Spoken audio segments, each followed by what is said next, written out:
Hi sir, Hello. welcome to Global channel sir.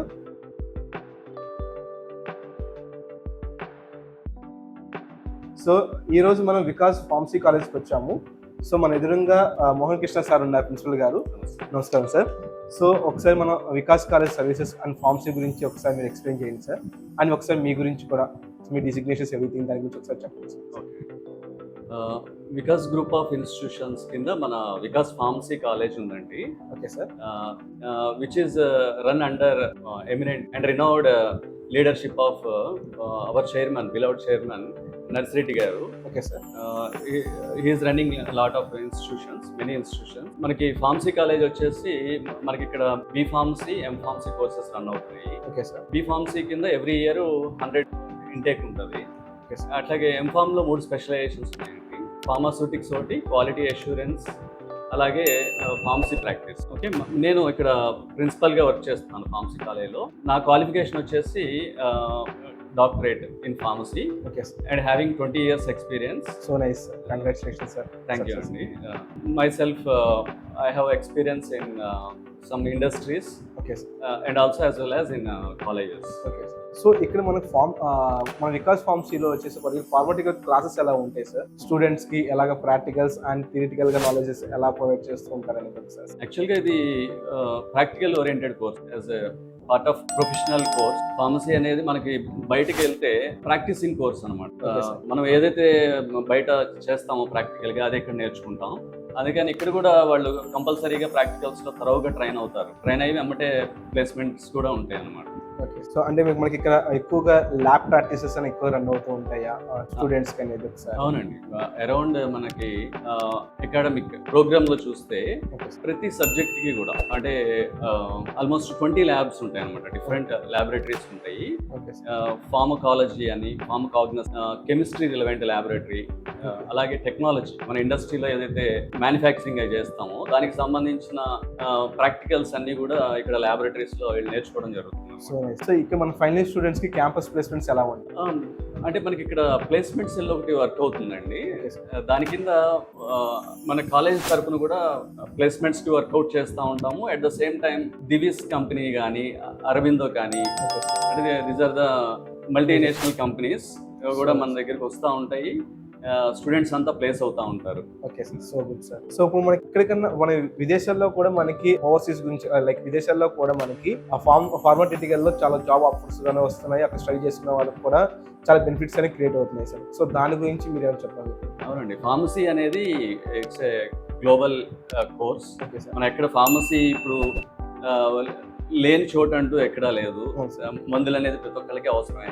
So మనం observe చేసినట్టయితే US, UK లాంటి కంట్రీస్లో వెల్ అడ్వాన్స్డ్గా ఉందన్నమాట. రీసెర్చ్ కానీ, ఫార్మసీ సంబంధించిన రంగాలన్నీ కూడా చాలా ముందులు ఉన్నాయి. So at the same time మనకి ఆపర్చునిటీస్ కూడా అదే విధంగా ఉంటాయి. అంటే మనం యుఎస్లో చూస్తే హెల్త్ కేర్ సంబంధించిన కోర్సెస్ అన్నీ, అట్ ద సేమ్ టైం మనకి ఫార్మసిస్ట్ కూడా డాక్టర్ తో ఈక్వలెంట్ గా కన్సిడర్ చేస్తారు. మంచి మంచి ఆపర్చునిటీస్ కూడా ఉన్నాయి. బాగా సెట్ అయ్యే అవకాశాలు ఉంటాయి అన్నమాట కెరీర్ లో. Okay sir. అంటే ఇక్కడ మన ఫార్మసీ కంప్లీట్ చేసిన తర్వాత, సో ఓవర్సీస్ ఎడ్యుకేషన్ కింద అవుట్ ఆఫ్ కంట్రీ వెళ్ళిపోయిన తర్వాత, అక్కడ మాస్టర్స్ చేసిన తర్వాత వాళ్ళకి ఇంకా బెనిఫిట్స్ అనేది ఎక్కువగా ఉంటాయని చెప్పేసి అని మీరు కంపల్సరీ అండి. రీసెర్చ్ ఓరియంటెడ్ గా వెళ్ళొచ్చు.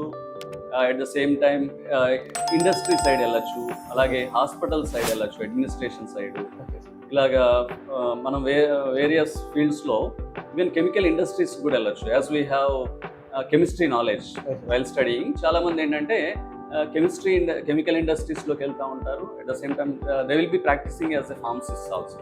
అంటే కమ్యూనిటీ ఫార్మసీ, మన ఫార్మసీ రన్ చేయగలిగే పరిస్థితిలో ఉంటారు అన్నమాట.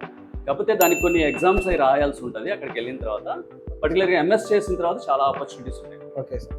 సో వాళ్ళ డిజిగ్నేషన్ వైజ్ గా వాళ్ళ కెరియర్ లో చాలా హైయర్ గ్రోత్ కి వెళ్తాకి చాలా ఆప్షన్స్ ఉంటాయి. కంపల్సరీ. సో ఓవర్సీస్ అనేది కూడా ఒక ఆప్షన్ కింద చదువుకుంటే కనుక వాళ్ళు సో హైయర్ ఎడ్యుకేషన్ కి వెళ్ళడానికి మంచి అవకాశాలు ఉంటుంది. As the field it self very good, ever green and valuable field in health care sector when you observe. Okay sir. కొత్తగా జాయిన్ అయ్యే స్టూడెంట్స్ కి మీరు ఇచ్చే సజెషన్స్ ఫార్మాటిక్ లో?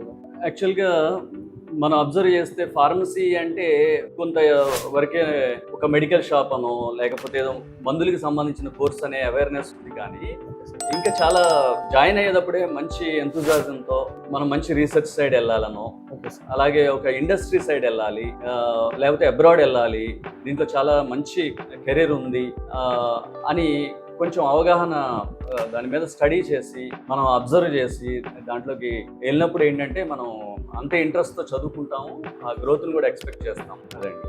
సో ఇప్పుడు కోవిడ్ పాండమిక్ లాంటి వేవ్ తర్వాత సో ఫార్మాటికల్ మీద చాలా మంది స్టూడెంట్స్కి మంచి అవేర్నెస్ అనేది వచ్చింది కదా సార్. సో దాని గురించి మీరు మన దాంట్లో వచ్చే ప్రాక్టికల్గా కానీ మన దగ్గర వచ్చిన స్టూడెంట్స్ ఇంటెక్ హైక్ దాని గురించి సజెషన్స్. అవునండి.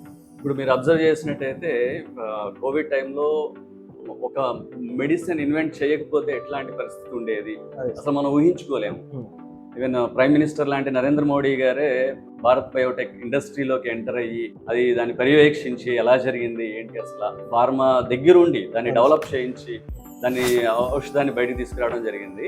సో దాని తర్వాత ఏంటంటే కొంత అవేర్నెస్ బాగా పెరిగింది. ఫార్మసిస్ట్ అనేవాళ్ళు మనకి బీఫార్మసీ ఎంఫార్మసీ ఈ రంగంలో చదివిన వాళ్ళు ఏం చేస్తారు అనేది not only limited to the particular medical shop అనో ఇట్లా కాకుండా ఫార్మసిస్ట్ చేసిన వాళ్ళు ఒక డ్రగ్ ఇన్వెంట్ చేస్తారు, డ్రగ్ ఎక్స్పర్ట్. అంటే ఇండస్ట్రీలో ఇలాగ మనం కొత్త మెడిసిన్ తయారు చేసి మనం మానవాళ్ళకి ప్రయోజనకరమైన ఒక ఔషధాన్ని మనం ఇవ్వగలం అనే ఒక మంచి మెసేజ్ వచ్చింది.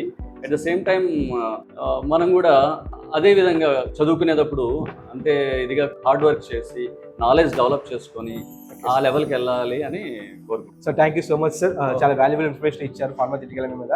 So very nice to meet you sir. Okay అండి, థ్యాంక్ యూ. Thank you.